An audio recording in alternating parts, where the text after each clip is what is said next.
Success இந்த வார்த்தை நோக்கி தான் எல்லாம் ஓடிக்கிட்டு இருக்கோம். இந்த சக்சஸ் அடையணும்னா நான் என்னென்னலாம் பின்பற்றணும்? இல்ல முதல்ல அந்த சக்சஸுக்கு உண்டான அர்த்தமே தப்பா இருக்கீங்க.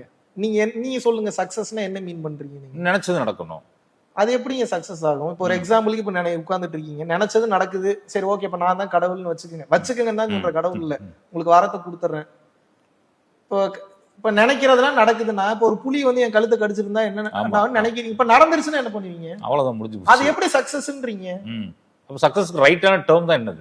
அது தெரியாமதான் இத்தனை வருஷம் இத்தனை பேரும் சுத்திட்டு இருக்காங்க. அதான் நீங்க சொல்றீங்க 36 வருஷம் வாழ்ந்த வாழ்க்கையே வேஸ்ட் தான் சொல்றீங்க. அது மாயேன்னு சொல்றீங்க. அதாவது ஒரு பிளைட்ல போய் பார்த்தாதான் ஓ இதுல இல்ல போல அது அப்படின்னு தெரியும்.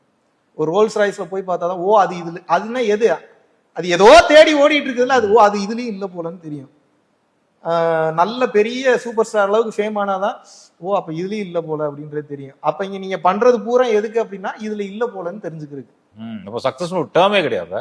சக்சஸ்னா ஒன்னே ஒண்ணுதான், இந்த உலகத்தின் காட்சி மறைய வேண்டும், அவ்வளவுதான் சக்சஸ். ஏன்னா இந்த உலகமே பொய்.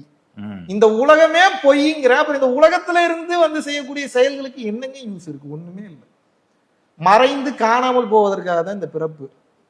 ஆனந்தமாக துள்ளி குதிச்சு விளையாடி சூப்பரா போறதுக்குலாம் இந்த பிறப்பு இல்லை. இப்ப நான் இவ்வளவு தூரம் பேசினா ஒரு காலகட்டத்துக்கு நானே அமைதிக்கு போயிடுவேன், டோட்டலா போயிடும். அப்படியே போய் அப்புறம் ஒரே இடத்துல ஒடுங்குவோம், அப்புறம் அப்படியே அமைதியா இருக்கும், அப்புறம் செயலே இல்லை. ஆனா